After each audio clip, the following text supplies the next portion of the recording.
Finally एक ऐसी hatchback जो कि डीजल इंजन के साथ में आपको मिल रही है, 5 स्टार सेफ्टी रेटिंग भी आपको दे रही है, मैनुअल ट्रांसमिशन है और आज इसका एक ड्राइव रिव्यू जो है मैं आपको करके बताऊंगा। बट गाड़ियां पीछे दो खड़ी है, तो ये है मेरे साथ में डीजल मैनुअल, और डीजल में आपको ऑटोमेटिक का ऑप्शन नहीं मिलेगा। न्यू टाटा अल्ट्रोज है ये, वॉक अराउंड करके मैं आपको दिखा चुका हूँ, आपने नहीं दिखा आई बटन पर क्लिक करके आप लोग देख सकते हैं। ये है पेट्रोल सीएनजी में तो चलाएंगे, उसके बाद में सीएनजी को ऑफ करके जो पेट्रोल में पावर है कितनी पंच है वो भी देख लेंगे। और ये है मेरे साथ में अगेन मैनुअल गियर बॉक्स के साथ में, ऑटोमेटिक को थोड़ा बाद में एक्सपीरियंस करेंगे। फिलहाल इन दोनों गाड़ियों को एक्सपीरियंस करके मैं आपको बताता हूँ इसी वीडियो के अंदर। आप लोग नीचे टाइम फ्रेम पे क्लिक करके देख लेना, आपको डीजल देखनी है तो डीजल या पेट्रोल सीएनजी देखनी है तो पेट्रोल सीएनजी। चलिए स्टार्ट करते हैं सबसे पहले डीजल 1.5 लीटर इंजन से। तो चलते हैं और अब डीजल एल्ट्रोज को चला के देखते हैं कि ये डीजल इंजन 1.4 लीटर कैसा परफॉर्मेंस देता है और ओवरऑल चलाने में कैसा फील होता है। ये अब आप NVH का पता लगा लो, बाहर इतना ज़्यादा शोर था और अंदर जो है वो उतना ज़्यादा शोर नहीं है। तो अगेन डीजल चला के देखते हैं और ओवरऑल कैसी फील है, कैसी वाइब है, हर एक चीज़ को समझते हैं।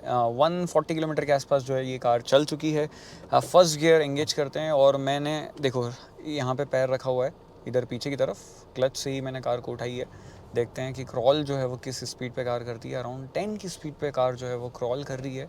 Second gear, here we go. ये 1.5 लीटर इंजन है, 4 सिलेंडर। और पीछे क्या रखा हुआ है यार इस तरफ, वो सीट बेल्ट लगाना पड़ेगा, वो नहीं है उसके अंदर, क्या बोलते हैं, वेट सेंसर। तो पीछे कोई भी बैठेगा तो सीट बेल्ट लगाना कंपलसरी हो जाएगा।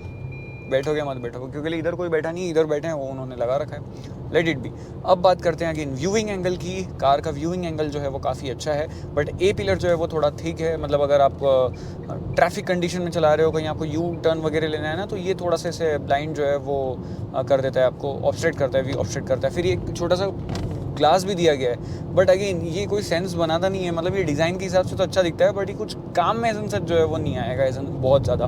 तो इसको जो है वो थोड़ा सा किया जा सकता है, थोड़ा सा पतला अगर कर देते इसको तो काम थोड़ा सा अच्छी तरीके से बन जाता है। उसके अलावा अर्गोनॉमिकली अगेन सारी चीज़ें सॉर्टेड है, कोई दिक्कत परेशानी ऐसा सच नहीं आई है।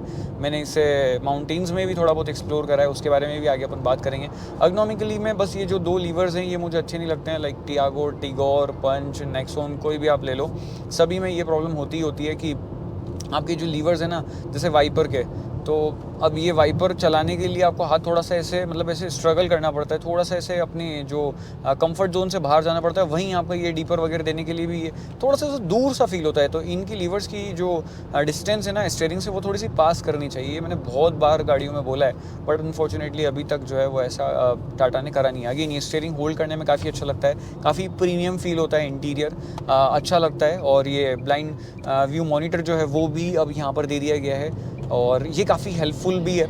और क्योंकि आपका ब्लाइंड स्पॉट पे कोई भी होता है उसको आप बहुत ही अच्छी तरीके से यहाँ से, खैर इसके अंदर यहाँ पर ये ऐसे व्यू वाला स्विच जो है वो नहीं है। DCA के अंदर यहाँ पर व्यू मोड आता है, और कंप्लीट जो आपका वो डिजिटल पूरा कंप्लीट, मतलब जो जितना ही इंस्ट्रूमेंट है ना क्लस्टर, ये पूरा ही डिजिटल उसके अंदर मिल जाता है। और उस इसके अंदर ये शिफ्ट नहीं कर सकते, वो जो डिजिटल इंस्ट्रूमेंट क्लस्टर है ना उसके अंदर व्यू, ये ब्लाइंड व्यू मॉनिटर जो है उसको आप यहाँ पे शिफ्ट कर सकते हो। ये वाला जो है बीच में एक स्क्रीन काइंड ऑफ दी हुई है, LCD पैनल दिया हुआ है। लेफ्ट साइड में आपके RPM मीटर है, राइट साइड में टेम्परेचर और फ्यूल वगैरह जो है वो कितना है कार के अंदर वो दिखा रहा है। तो यहाँ पर आप शिफ्ट नहीं कर सकते हो। वो अकम्प्लिश प्लस एस जो वेरिएंट आता है उसके अंदर जो है वो ऑटोमेटिक के अंदर मैंने देखा है, उसके अंदर आप लोग भी देख सकते हो। That's it. AC की कूलिंग काफ़ी अच्छी है। म्यूज़िक सिस्टम जो है वो अगेन सेगमेंट में काफ़ी अच्छा है, बेस्ट है। बलेनो और i20 के दोनों की म्यूज़िक सिस्टम से बढ़िया म्यूज़िक सिस्टम जो है वो यहाँ पर आपको मिलता है, कोई परेशानी उससे रिलेटेड आपको नहीं होगी। अब बात करते हैं परफॉर्मेंस की। तो देखो ये 1.5 लीटर इंजन जो है वो अच्छा है, नो डाउट, कोई दिक्कत परेशानी इससे रिलेटेड नहीं है। थोड़ा सा नॉइजी ज़रूर है, थोड़ा सा आवाज़ करता है। और उसके अलावा एक चीज़ जो फील होती है वो ये कि कार के अंदर फिर 5 स्पीड का ट्रांसमिशन नहीं दिया। अब मैं अगर हाईवे पे चल रहा हूँ और मैं 100 की स्पीड पे अगर यहाँ पर क्रूज़ कर रहा हूँ तो RPM 2500 के आसपास जो है वो ऑलमोस्ट 2200 2300 के आसपास जो है वो पहुँच जाएंगे, और 2500 RPM के आसपास पहुँच जाएंगे अगर मैं 120 पे क्रूज़ करूँगा। तो ये चीज़ जो है वो थोड़े से लगता है कि डीजल इंजन अगर आप इतना ऊपर लेके जा रहे हो तो अगर एक और गियर मिल जाता तो वो क्रूजिंग स्पीड जो हाईवे पे जिनको जाना है, क्योंकि लिए मोस्टली डीजल वही लेंगे जिनको हाईवे पे चलना है या बहुत ज़्यादा लंबा चलना है, जिनकी रनिंग बहुत ज़्यादा है, तो उनके लिए वो थोड़ा सा बेटर जो है वो काम कर जाता है। यहाँ पर मेरे को ऐसा लगता है कि 80-90 की स्पीड, इवन तो 100 की स्पीड तक जो है वो ठीक है, उसके ऊपर जब लेके जाता हूँ तो हायर रेव्स की वजह से इंजन नॉइज़ जो है वो आती है, फिर थोड़ा से हल्के से हार्शनेस जो है वो आने स्टार्ट हो जाते हैं, तो वहाँ पर उतना कंफर्टेबल मुझे फील नहीं होता है। ठीक है, अब नेक्स्ट आपका गियर बॉक्स जो है, इसकी शिफ्टिंग नो डाउट अच्छी है, कोई परेशानी ऐसा सच नहीं आएगी आपको, बट थोड़ा सा ऐसे मतलब लॉन्ग शिफ्टिंग जो है वो यहाँ पर आपको मिलती है। स्लॉट्स जो है वो थोड़े से लंबे हैं और बहुत ज़्यादा ऐसे i20 में जो शिफ्टिंग एकदम स्मूथनेस मिलती है मारुति में मिलती है उतना ज़्यादा स्मूथ नहीं है, बट अच्छा है, कोई दिक्कत नहीं है। फिर आपका क्लच जो है वो भी उतना ज़्यादा ऐसे हार्ड फील नहीं होता, बट ट्रैवल जो है वो ज़्यादा है, मतलब क्लच का ट्रैवल थोड़ा सा और कम जो है वो किया जा सकता है, और ज़्यादा कम जो है वो रख सकते थे। मतलब आई नो ये डीजल है, बट स्टिल फिर भी क्लच का ट्रैवल थोड़ा सा ज़्यादा लगा मुझे। ब्रेकिंग बाइट्स ओके, कोई परेशानी नहीं है, ब्रेकिंग बाइट्स आपका काम कर जाएगी, गाड़ी कंट्रोल हो जाती है, स्टीयरिंग का फीडबैक जो है वो बढ़िया आता है, आराम से आप जो है मनूवर कर सकते हो, लेन चेंज करना है, इवन तो आप हाई स्पीड पे ट्रिपल डिजिट भी कर रहे हो तो तब भी आपको पूरा कॉन्फिडेंस रहता है, गाड़ी एकदम अच्छी तरीके से प्लांटेड वे में जो है वो राइड क्वालिटी आपको देती है, अच्छे से चलती है, चिपक के चलती है बोल सकते हैं। और सस्पेंशन की बात करते हैं तो अगेन यार मेरे को सस्पेंशन बेस्ट लगा कार का। सस्पेंशन से रिलेटेड मुझे मतलब क्या ही बोलूँ मैं, कोई ऐसा वो नहीं है, मतलब हाँ कभी ऐसे बहुत ज़्यादा फास्ट निकल जाओगे तो आवाज़ आ गई, वो कोई भी गाड़ी में आवाज़ करेगी सस्पेंशन, बट यहाँ पर राइड क्वालिटी ख़राब रास्तों में, स्पेशली अगर आपको जाने का काम पड़ता है गांव वगैरह में, ऐसे विलेजेस में जाना है आपको, या जहाँ ऐसी जगह आप रहते हो जहाँ रोड्स बहुत ज़्यादा ख़राब है, या आपको जाना नहीं ऐसी जगह पड़ता है जहाँ बीच में बहुत ज़्यादा गड्ढे वगैरह हैं, ये बहुत ही बढ़िया राइड क्वालिटी आपको देती है, मज़ा आएगा आपको इसको चलाने में।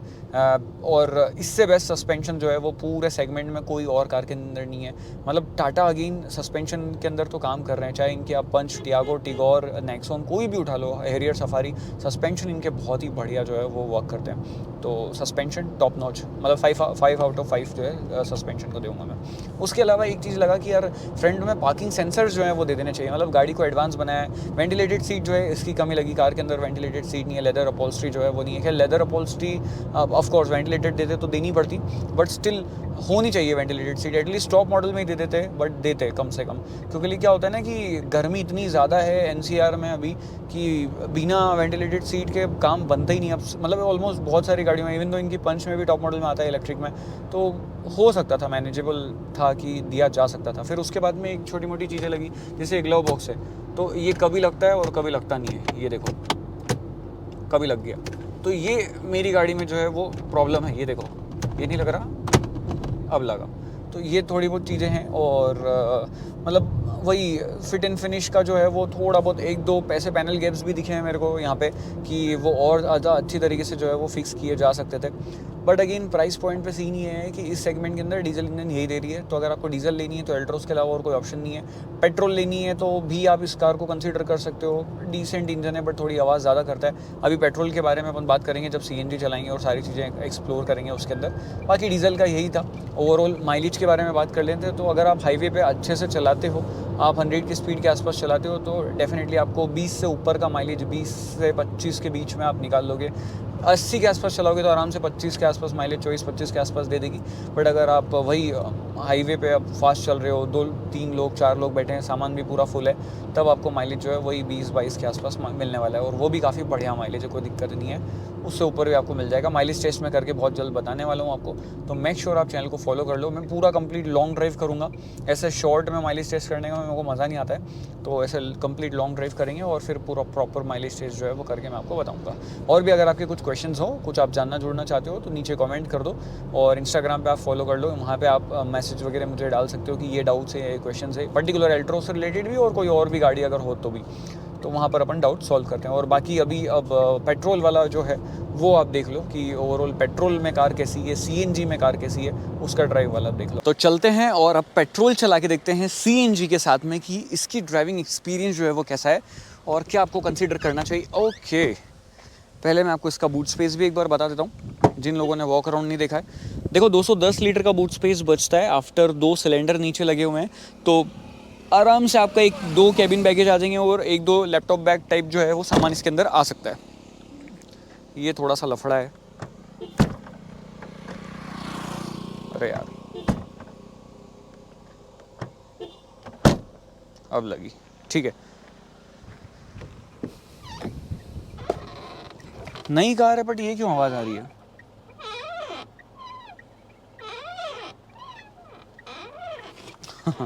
बट इसी कार के अंदर आ रही है, दूसरी 2-3 गाड़ियाँ देखी उसमें नहीं आ रही, और इसमें क्यों आ रही है, don't know why. Let it be. अभी यहाँ पर सबसे पहले आपको हर एक चीज़ के बारे में बताते हुए चलते हैं। 5 स्पीड का ट्रांसमिशन है, पेट्रोल CNG है।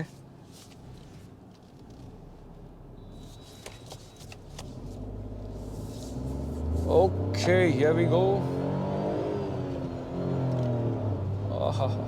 0 to 100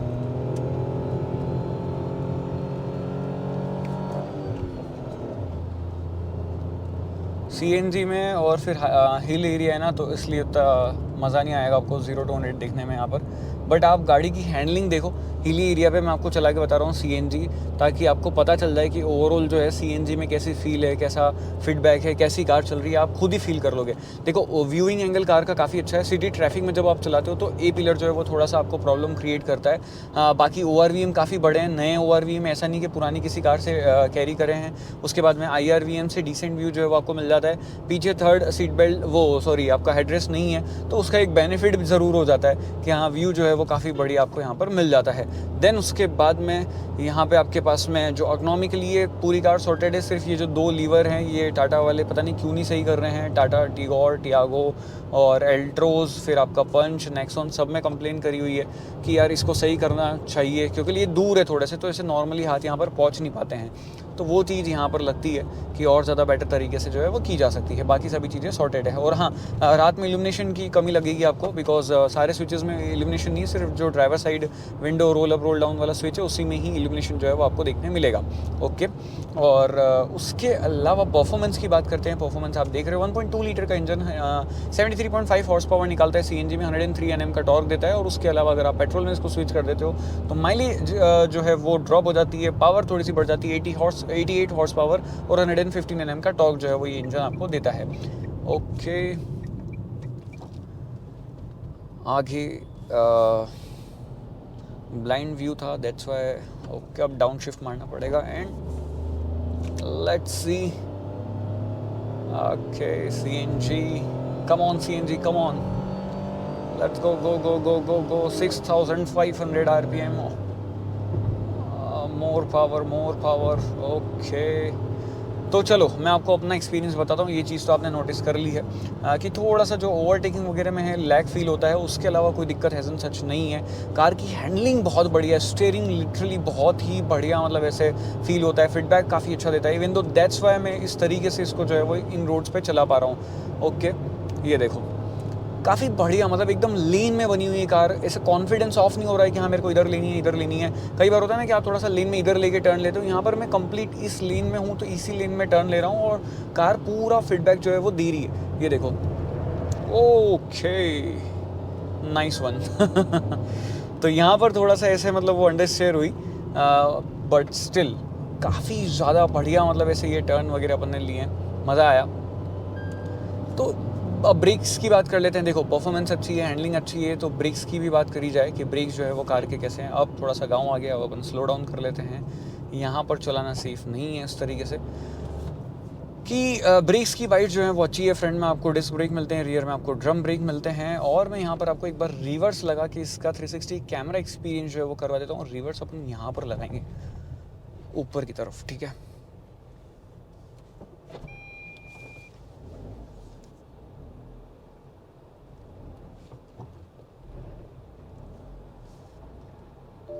कैमरा क्वालिटी ट्रस्ट में बहुत ही बढ़िया है, बहुत ही अच्छी कैमरा क्वालिटी जो है वो यहाँ पर आपको मिलती है, मज़ा आ जाता है लिटरली।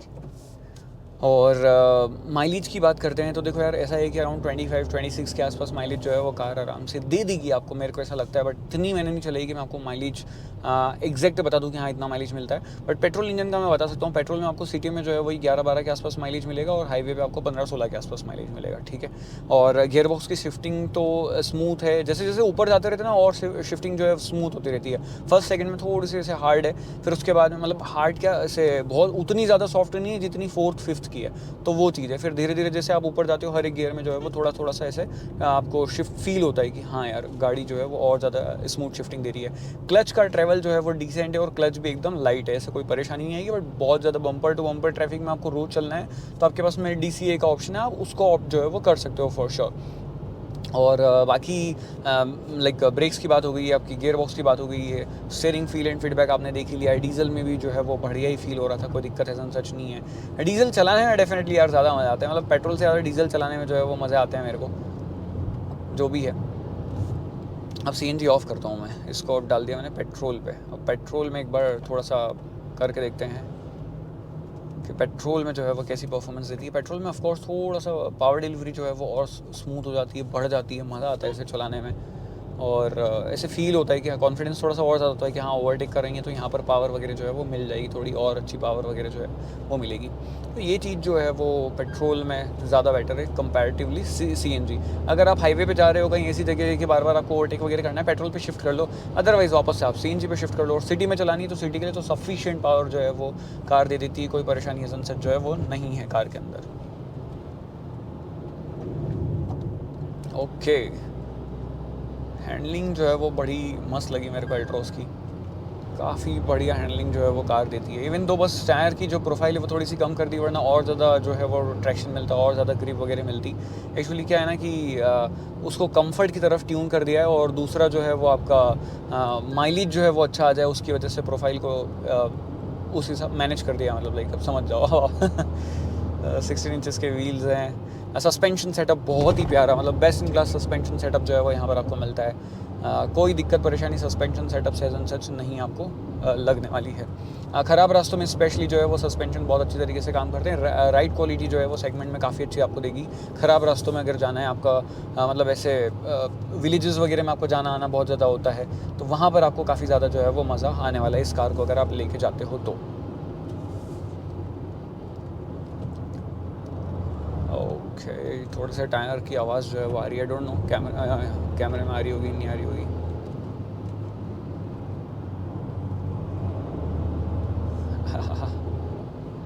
सो दैट्स इट, यही मेरा एक्सपीरियंस है। ज़्यादा बॉडी रोल वगैरह भी ऐसा सच मुझे तो फील नहीं हो रहा बिकॉज मैं ड्राइव कर रहा हूँ, बट पीछे बैठेंगे तो थोड़ा सा फील होगा। ओके, बट ड्राइव कैसी है वो आप लोगों ने खुद देख ली है। बाकी लॉन्ग ड्राइव पे मैं बहुत जल्द इसको लेके जाने वाला हूँ और माइलेज टेस्ट वगैरह सभी चीज़ें करने वाला हूँ। तो मेक श्योर आप चैनल को फॉलो करें और मिलते हैं नेक्स्ट वीडियो में। Till then guys please drive safe. और आपके कुछ भी क्वेश्चंस हो, कुछ भी आपको जानना जुड़ना चाहते हो, कुछ भी आपको ऐसा है कि क्वेश्चन्स पूछना है, आपको कार बाइंग डिसीजन लेना है, आप कमेंट कर दो या इंस्टाग्राम पे मैसेज वगैरह कर दो, मैं वहाँ पर आपकी हेल्प करने की पूरी कोशिश करूँगा और जल्दी रिप्लाई करने की कोशिश करूँगा। That's it from my side. और कौन से रिव्यू आपको नेक्स्ट देखना है वो भी आप बताइएगा। Bye bye.